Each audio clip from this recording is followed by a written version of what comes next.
Why out of all the jobs in the world you pick this one? Bwana, karibu sana katika bonge moja la movie la Special Ops Lioness ambayo imetoka 2026 mwaka huu. Cha msingi ni wewe kuweza kuitafuta movie. Bwana, movie ni kali sana. Bwana, movie hii inaanza kwa kutambulisha afisa mkuu wa CIA aitwaye Joe, ambaye anabeba jukumu zito sana na lenye shinikizo kubwa la kuongoza kitengo maalum cha siri kinachofahamika kama Lions Programs. Bwana, mpango unaundwa mahususi kupenyeza mawakala wa kike ndani ya familia ya Dulu za Kiarabu za walengo hatari wa kigaidi duniani. Katika msimu wa kwanza, Joe anajikuta kwenye wakati mgumu sana baada ya wakala wake wa zamani kugunduliwa na kuuawa kikatili akiwa katika operation nyeti za siri. Bwana, jambo ambalo linamlazimu kutafuta haraka wakala mpya mwenye uwezo wa kipekee, ujasiri wa ajabu na utulivu wa hali ya juu wa kisaikolojia ili kuziba pengo hilo bila kuhatarisha usalama wa taifa. Bwana, hapa ndipo Cruz, msichana mdogo anayekimbia maisha ya unyanyasaji wa majukumu ya nyumbani na kujiunga na jeshi la wanamaji wa Marekani USA Marine, anapoibuka na kuvutia macho ya viongozi kutokana na umahiri wake wa kazi na ujasiri ambao anauonesha akiwa mazoezini. Uvumilivu wake wa kutisha wakati wa mazoezini makali na kuchuja wanajeshi, hali iliyomfanya Joe kumchagua moja kwa moja kuwa tumaini jipya la mpango huo. Bwana, baada ya kuchaguliwa rasmi, Cruz anaanza safari ndefu sana ya mafunzo magumu na ya kikatili na kisaikolojia ya kivita chini ya uangalizi wa karibu wa Joe na timu yake ya wataalamu wa mbinu za siri. Bwana, hapo ndipo mambo yanapofundishwa jinsi ya kuficha siri yake ya kijeshi na kubadilisha tabia na kuishi kama raia wa kawaida mwenye lengo la kujipenyekeza bila kushtukiwa. Bwana, wakati huo katika ngazi za juu za uongozi wa serikali na vyombo vya usalama, viongozi wakubwa wakiwemo Kaita Meidi na mwanasiasa mkongwe sana ambaye anaitwa Thomas wanapambana wenyewe kwa wenyewe na mifumo ya kisiasa ili kulinda rasilimali na mpango huo. Bwana, wakihakikisha kwamba operation hiyo inasalia kuwa siri kuu mbele ya macho ya vyombo vya habari bungeni. Bwana, shinikizo linazidi kuongezeka kila siku kadri budget na maisha ya mawakala yanavyowekwa rehani, huku Joe akilazimika kusawazisha majukumu yake mazito sana ya kikazi na maisha yake ya familia, ambapo anayumba kutokana na kutokuwepo kwake mara kwa mara nyumbani. Bwana, mpango mkakati wa kwanza wa Cruz unapoanza kutekelezwa rasmi, anapewa jukumu la kujipenyekeza karibu na Hailey, binti tajiri wa mlembo na mfanyabiashara bilionea wa Mashariki ya Kati, ambaye anatajwa kuwa mfadhili mkuu wa siri wa makundi makubwa ya kigaidi ya kimataifa. Bwana, Cruz anatumia mbinu ya ustadi mkubwa kujitokeza katika mazingira ya kifahari, ambapo Hailey na marafiki zake wanajirusha, akitumia fursa ya kukutana naye kimakusudi ili kujenga urafiki wa karibu unaoanza kwa mashaka, lakini baadaye anageuka kuwa uaminifu mkubwa na wa kihisia sana. Bwana, katika kipindi chote hiki cha kujenga uhusiano, Cruz analazimika kuvumilia maumivu makali sana ya kisaikolojia na kujifanya anapenda mambo yale yale ya kifahari, na wakati mwingine kushiriki katika mila na desturi zinazopingana kabisa na maadili yake ya kijeshi, huku akijua kwamba ni kosa kubwa sana ambalo analifanya.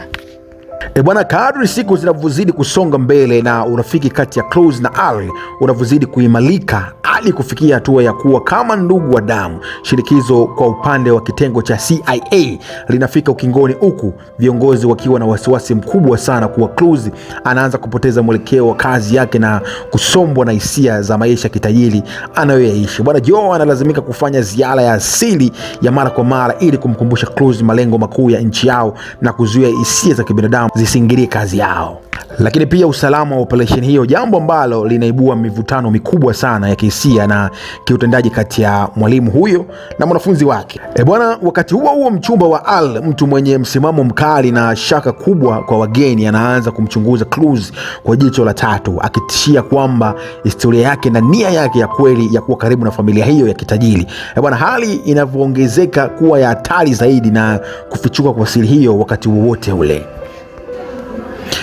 Bwana, kilele cha msimu wa kwanza kinakaribia kwa kasi kubwa, wakati baba wa Hal ambaye ndiye shabaha kuu ya kiintelijensia ya CIA anapanga kufanya harusi kubwa sana ya kifahari ya binti yake katika eneo la siri na lenye ulinzi mkali sana, ambapo linalomilikiwa na familia hiyo huko nchi za nje. Hapa ndipo uamuzi mgumu unapofikiwa na kitengo cha Joe, ambapo operation kamili ya kuvamia na kumwangamiza gaidi huyo inatakiwa ifanyike kwa wakati na katika sherehe hiyo hiyo ambayo wanaenda kuifanya. Sana wa kimaadili akijua wazi kuwa mpango huo utamwangamiza mtu aliyemwamini na kumwona kama rafiki yake wa karibu sana zaidi duniani, jambo linalomfanya aanze kupima kati ya utii wa nchi yake na dhamira yake ya kibinadamu.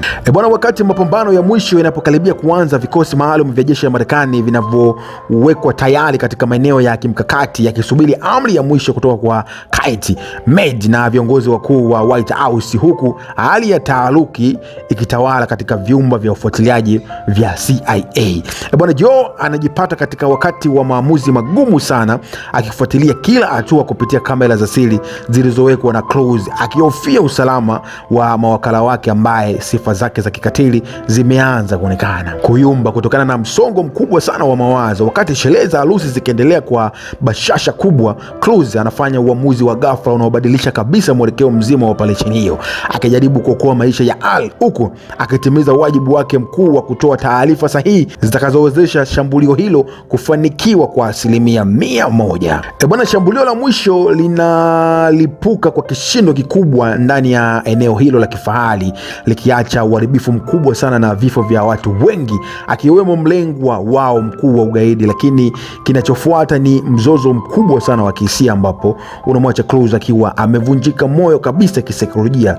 Bwana, Cruise anagundua kuwa amekuwa tu kifaa cha kisiasa na kijeshi kilichotumika kutimiza malengo ya nchi yake bila kujua athari za kisaikolojia zilizomkuta, hali iliyomfanya amkabili Joe kwa hasira sana, huku akitoa maneno makali na kusikitisha kuhusu ukatili wa mifumo ya siri ya kijeshi. Bwana, hata hivyo Joe mwenyewe anajikuta hana budi ili kukabiliana na lawama hizo, huku akijitahidi kumficha Cruise na kumlinda dhidi ya vyombo vya habari ambavyo vingehatarisha usalama wake wa maisha yake yote. Na hapo ndipo msimu wa kwanza unamalizika kwa kuacha maswali mengi kuhusu gharama halisi ya vita vya siri. Bwana, hii ni Special Ops Lions na inakuja katika msimu wa pili ambao unaanza kwa mtazamo mpya na mgumu zaidi, ambapo vitengo vya kijasusi vya Marekani vinakaribiwa na tishio jipya la hatari zaidi kutoka kwa ndani ya mipaka yao wenyewe kwa wenyewe kwenye ukanda wa Amerika Kusini na Ulaya Mashariki. Bwana, Joe anateuliwa tena kuongoza mpango huo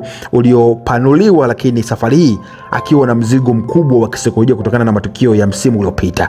Bwana, hii ni bonge moja la story. Special Ops 2026 lishatoka, hili hapa bonge moja la story. Lifuatilie movie hili, na kama unatamani movie kuweza kuipata na unashindwa kuipata movie, nenda kwenye comment section, rahisi sana, andika bwana mzee wa movie nahitaji movie hapa, alafu mimi nitakupa. Cha msingi ni wewe kuweza kuandika namba yako tu ya WhatsApp. Bwana, napenda nikuache nikisema kwamba hii ni bonge moja la story. Hii ni Cha the Storyteller. Jina langu naitwa Cha the Best Presenter in Town, mnyama OG, mzee wa movie.